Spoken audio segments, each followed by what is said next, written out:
Hey guys, it's Frankie Widows, and just want to say a big thank you to all of you that have been supporting our channel, subscribing, watching our videos, very much appreciated, and thank you for watching this video. So we are currently in tier 4 lockdown here in England. This is our third lockdown in almost a year, so tier 4 in the UK or England means that we cannot work at the moment. So we are stuck at home, and what else do we do other than go through forums day in, day out, looking at lash stuff? Well, I tend to do, because I'm obsessed about lashes. And one of the things that I see coming up all the time is that grey area between clients and the lash artist. Like, what are the terms and conditions of the business? And this is a video I've been wanting to do for a while, but I've sort of not got around to doing it. But you know, don't really have a lot to do at the moment because we're locked down, so we can't do any training, we can't work any clients. So I thought I will take the opportunity this afternoon to do this video.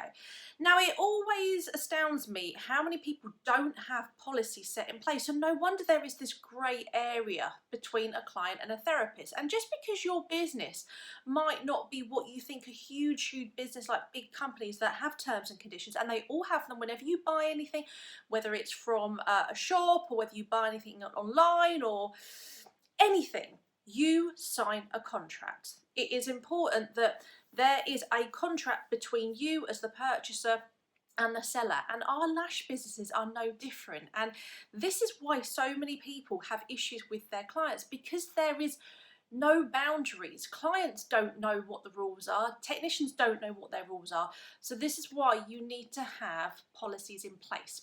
Now, I have consultation forms for all of my clients, and we have it as well within our shop. I sell products, I do training. There is always a contract between you and the client.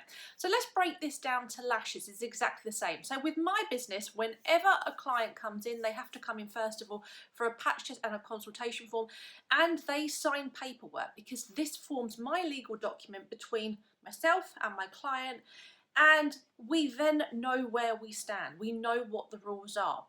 So this is so important. So if you are not doing consultation forms, and if you don't have policies set in place, you are going to have issues, just like we see across forums all the time, where people are asking questions saying, I had this client, she had an issue, what do I do in this situation? And the simple answer is what does it say in your policy? And the answer will always be, well, I haven't got one. And that's the issue. So I'm going to go through the main points that you need to have in place to protect yourself, and also your client needs to protect themselves from anything that can go wrong. So first of all, let's talk about no-show. So even before you've even worked on that client, let's talk about a no-show. So whether that is a no-show to their first ever appointment or their patch test, or whether it is a no-show or a last-minute cancellation to an appointment that they're due to come to.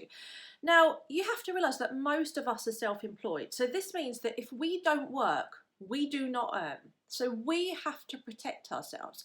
Now, a lot of your clients are never going to realise that, because a lot of them are probably salaried. So if they don't turn up to work for illness or whatever, they still get paid. So they don't even consider what it is like to be self-employed and not earn. When you've set aside that time, you've prepped for that client, they don't turn up. If every client did that, you would be out of money. And until we've got a magic money tree, I always say this, grown at the end of our gardens, if we don't work, we don't earn.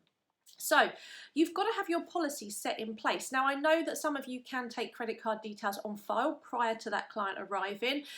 If you're a smaller business, then you might not be able to. And again, depending on where you are, there are restrictions on whether that is allowed or not. Now, whenever I've gone for a cosmetic procedure, I have had Botox in the past, I have had to, on several occasions, pay a deposit up front for that appointment. And if I no-show to that appointment, they keep that deposit. And that's fair enough, because they set out an hour of their time expecting me to come and earn that money off me, and then I didn't turn up, so they keep that money to cover their loss of earnings. Guys, it should be the same for you. So you either need to have credit card details on file that you charge, or you take a deposit for that booking. So for example, I only see the odd few client here and there. I don't do it full time now because I'm busy running the business and training, so it doesn't make up all of my income.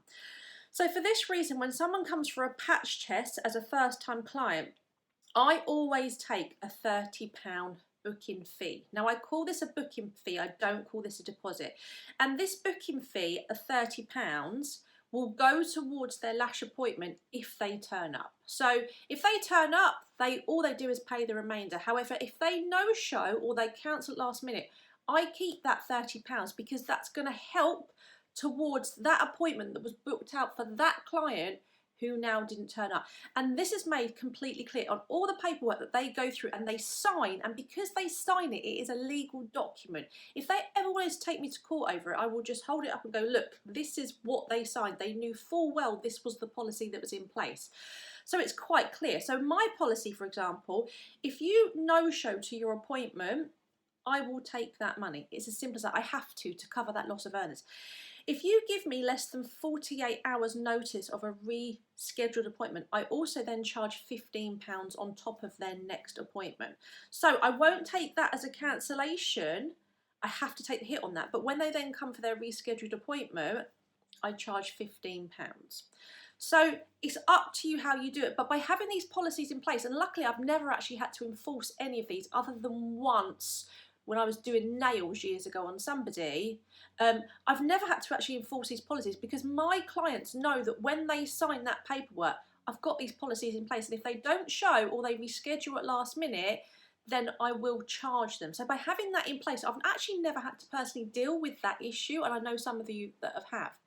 Now, of course, there's always going to be a situation where somebody is sick or something's happened. You know, I had a client, she got called to jury service the day before, so it was less than 48 hours.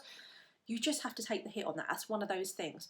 Especially at the moment during COVID, a lot of people are, you know, saying that they've got symptoms, and, you know, some of them are using it as an excuse. Unfortunately, you're going to have to take the hit on that, in my opinion, at the moment, because we can't be too careful. We really can't at this stage. However, if you get a client that is consistently doing this, you are going to need to charge them, or you're going to need to strike them out of your book. So like I said, I had this once before when I was a young nail artist back then, and she didn't turn up, and I actually invoiced her in the post because I didn't take credit card details on file. She never paid me, but I just took that as learning, struck her off the list, and never ever had her back as a client. And again, you can be lenient with some clients. You know, some clients might have childcare issues at last minute, and you've got to decide what you're going to do. So although you have terms and conditions, sometimes there does have to be a little bit of leniency for things that can happen. But I think we're all a good judge of character, and you sometimes know whether that client is truthful or whether they're just pulling a fast one and just can't be bothered, or whether they have got a better offer. So really sit down and think about what policy for cancellations and rescheduling fees you want in place, and put them on your terms and conditions, because what I say and how I run my business is going to be very different how to you do it. Only you know how you want to play that game. Now let's talk about if your client was to have an allergic reaction. So in England, we actually have to patch test all of our clients, new clients, before any lash appointment, and that has to be done either 24 or 48 hours prior to any lash appointment. So not if they're a regular customer, but if they're a first-time client or they haven't been to you for, let's say, 12 months, every insurance company is slightly different, we have to patch test them. And as we know, sometimes a patch test cannot be a true reflection of whether they're going to react. So you could do a patch test, then be absolutely fine, and then they come and have a full set and they react, and then they're like, right, I want my money back. What are you going to do in that situation?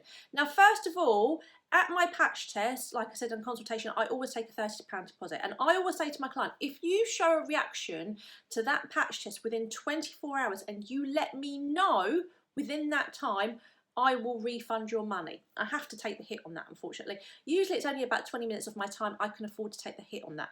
But if they decide, you know, not to let me know if they've had a reaction, and then decide that a week later, because maybe there was a week between their patch test and their full set, that they had a reaction and then now they want their money back because maybe they found someone cheaper.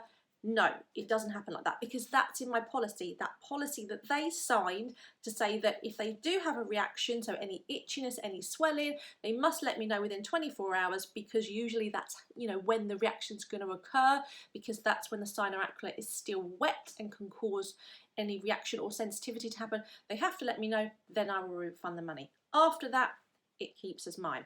Now let's say they came for their full set because their patch test was fine. I did a set of lashes on them and they had a reaction. I've never actually had that personally. I've been very lucky. but it can happen. You've got to know what your policy is. So do you refund the whole money? And how long have they got to let you know?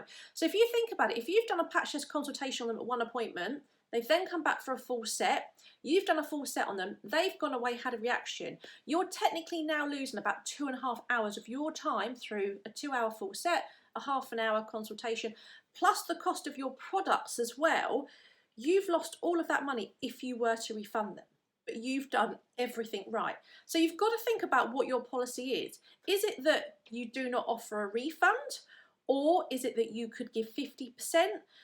Just because you've got to think about it, you've done everything right. You've invited them in for a patch test. You've done what you've had to do to conform with your insurance, and there's no question over what you've done. It's just been unlucky that they have reacted to lashes. Now, is it anybody's fault? Not really. It's not your fault. It's not really the client's fault. It's just one of them things. Yes, it's rare, but it does happen. So what does it state in your policy? Now, it could actually state that you don't offer refunds, but then you could turn around and say, well, actually, you know, as a goodwill gesture, I'm going to offer you a 50% refund, because it then still covers the cost of your time or your products, but also you're giving something back to the client. You could then decide that you're going to give 100% back if you're willing to take that hit. But then if you did decide to do that, you've got to understand that you need to set a time frame, whether it's 24 hours or 48 hours after they've had that set done, and they let you know, because then you could have the customer that goes away for 3 weeks, is due for an infill, doesn't want an infill, could quite like her money back, and goes, oh, I've now had a reaction. Yeah, I had a reaction the day after, but I didn't let you know, but I'm just letting you know now, and I want my money back.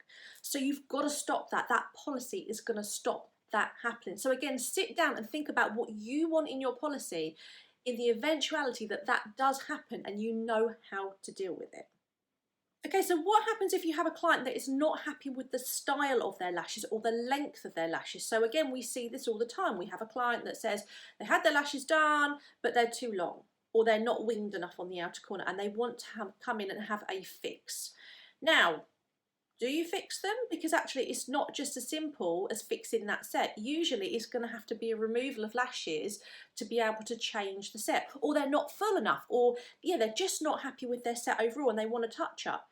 Are you going to offer that touch up for free? Because actually after a consultation, you did everything that you've spoken about and what you thought that that client wanted, but actually what that client wanted wasn't what you delivered, because sometimes there's a miscommunication, and sometimes what they actually say that they want isn't what they want, or they then wear them for a couple of days and then get used to seeing them, and then they say they're not full enough.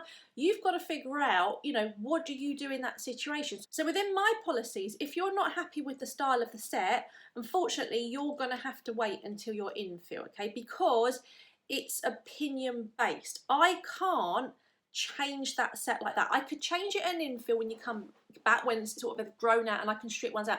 But if you want like a whole redo of the set, if you want that through personal choice, it's gonna have to be a removal price and a reapplication of the set, because like I said, it's not just as simple as just doing a bit of a tweak. It's not like being able to change that nail, if it was a square nail, into a pointed nail, but I couldn't really change that pointed nail into a square nail. So it's not as simple as that. So for me, it's a case of, well, you know, I will work with you. You know, it can take time for us over the months to find the style that you like. So, you know, bear with it. It's a relationship between you, and it's a relationship between me. And again, touch wood, I've never really had a client that was unhappy with their set, because actually I did a thorough consultation. I looked at pictures, got them to bring in pictures of what it was that they wanted, sat down with them, showed the difference between classics and hybrids and volume and mega volume, and then tried to sort of go with them, because that thorough consultation ironed out any of those, oh, I'm not quite sure what I want, so that there is no place to go wrong. But ultimately it can happen. We see it on forums. So you've got to figure out what you're going to do in that situation.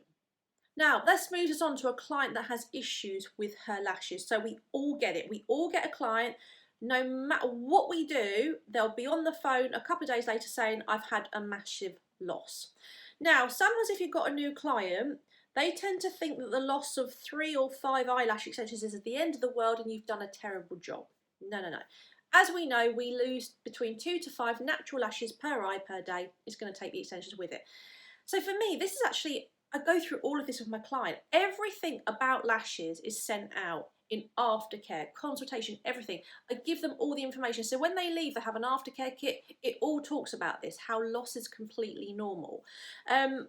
But we also have to consider that some clients are just not suitable for eyelash extensions. So sometimes you can have 100 clients, all of them are fine, but there's that one client that no matter what you do, their lashes just slide off. And we had it last year. I was training up a young therapist. We had a lovely, lovely client. No matter what we did, we couldn't keep lashes on her. They were just literally off within 2 days. She was a lovely client. We didn't have any issues with her and we worked with her, but we just at the end of it decided that, you know, lashes were just not suitable for her. But you see it on forums all the time, people posting they've had a client, she's had a load of loss, the client wants a refund. So what do you do in this situation? Now on my policies, you've got 4 days. 4 days. If you are not happy, 4 days. If you've had some sort of loss or whatever, I will work with you to rectify that. Now, I won't give a refund. Clearly stated on my consultation form, I will always work with that client and get them back in to sort that problem out. Now, they have to let me know within 4 days, because after 4 days, if anything happens, it's likely going to be them.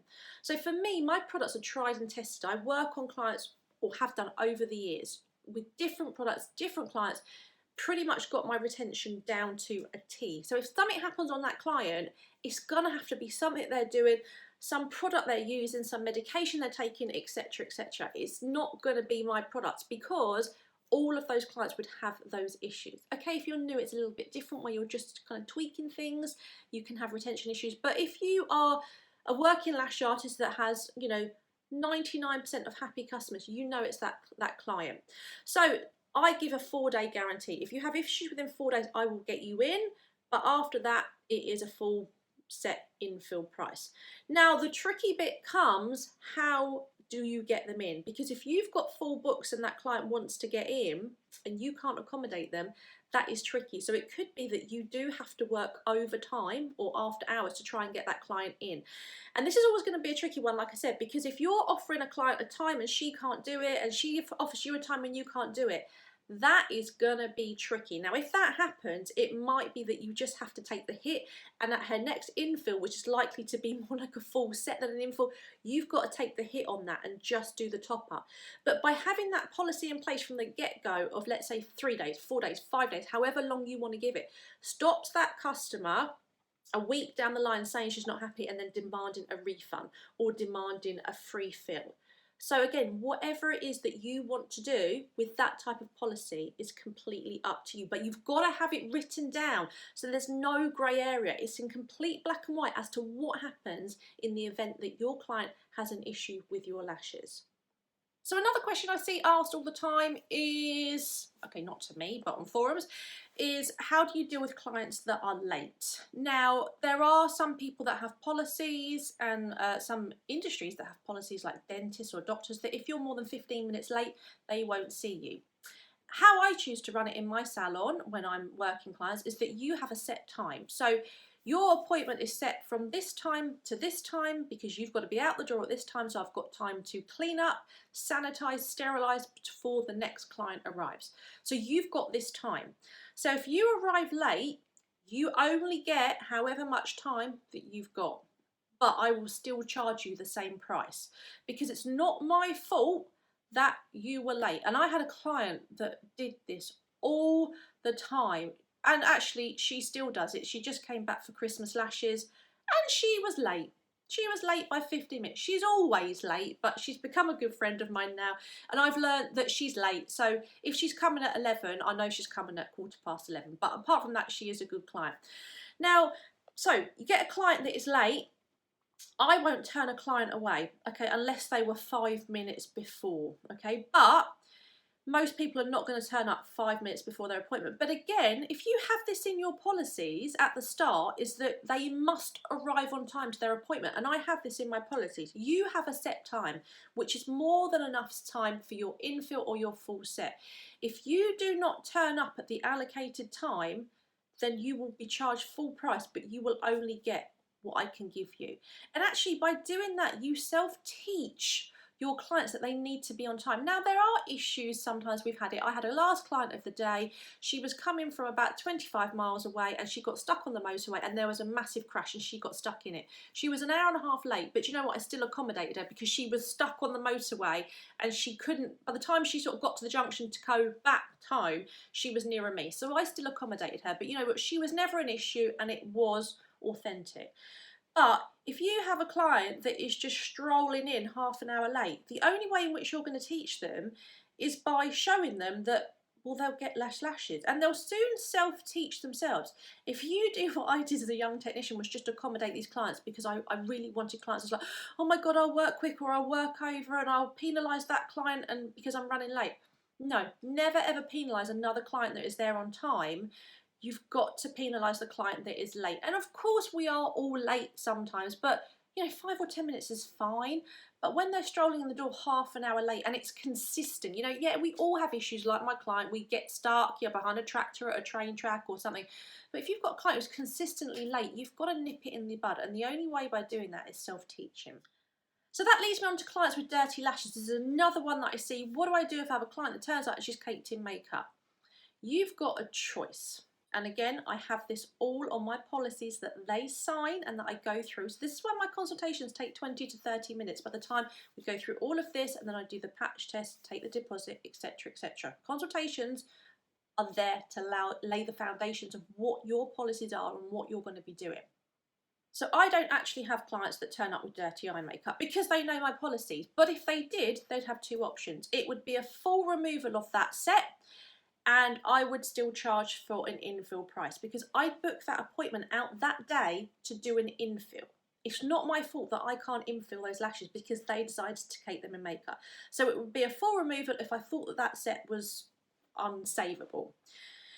Because I'm not going to have time to do a removal and a full set in that infill appointment time. And to be honest, it's probably going to be unlikely that I'm going to have space for probably another 2 or 3 weeks to do a full set because most of your returning customers are infills. So you only have infill slots, especially if you're busy, you just don't have free slots. Now, if I did think that the set was repairable, you can wash the set. So I expect all of my clients to arrive with clean lashes, and again I state all of this and I give a complimentary cleanse which takes no more than a few minutes and then plus all the prep, which is about 15 minutes for me. But I do expect them to arrive with clean lashes. It's a bit like if you go to the dentist, you clean your teeth before you see the dentist. If you go to the hairdressers, which I do for a colour, I do not expect my hairdresser to have to wash my hair because I haven't bothered washing it before I went to the appointment. It's the same with lashes. So you could do a clean on them, but it's probably likely going to take you a good half an hour to clean those lashes properly to be able to do an infill. So they're hardly going to get any lashes put on. So you're going to teach them. You're going to teach them that if they arrive with dirty lashes, it's either going to be a full removal or it's going to be a clean, which is going to eat into their appointment time again, and they're going to leave with less lashes. And to be honest, their retention is probably going to be really poor because there's likely to still be some remnants in there. Now, for that reason, if somebody is caked in makeup, I'll always do a full removal because there's going to still be bacteria. It's going to be a breeding ground for bacteria, and then the onus is on you that you've done an infill, and then they could have a bacteria build-up that could lead to brepharitis, and it's our duty of care against our client to do what is right, which would be remove the set. But sometimes there's just a build-up and you could get rid of it by a good old clean, but that's not your job. So it has to eat into their lashing time. So when you think about it, your consultation forms are actually going to be quite long. And the great thing with our industry now, and every industry, is everything is online. So there's nothing to stop you writing all of this out and having it on different Word documents or apps that you've got that you send out to your clients that have to read through all of that first of all and then tick the box at the end to say that they agree to it, because then there is no grey area. Then you've got that legal document between you and your client, and you're not going to be yet another one of those lash artists on those forums asking the question, what do I do because I had a client that isn't happy? So like I said, I can't tell you what to write on your consultation forms or what policies to have in place. But just think about all the eventualities that could happen from a client and then write them all down and put them into forms.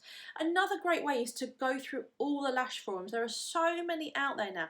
Just go through the Lash forums and look at the questions that people are asking and the issues that they've had with clients, because you can learn so much from those forums out there and not make the same mistakes. And I must say, I've been lucky within my career that I haven't really had problem clients. I've had the odd few which I've dealt with in a professional manner, but it's because I had the policies in place. I knew from the start, okay, not exactly from the start, I made a few mistakes at the start, but I learned from that. But I knew that I had to have those policies in place to protect myself, and everybody that comes into my salon now have to do a patch test or consultation so that I'm completely covered, so that there is no grey area. And this stops me having problems with my clients because both of us know where we stand. I know where I stand, they know where they stand, everybody's happy, and it leads for a happy business. So guys, if you like this, please give us a thumbs up and leave us a little comment, and it just helps us to know that actually the content that we're delivering is assisting you, and it means that we can do more of it. Thank you very much for listening. Bye bye.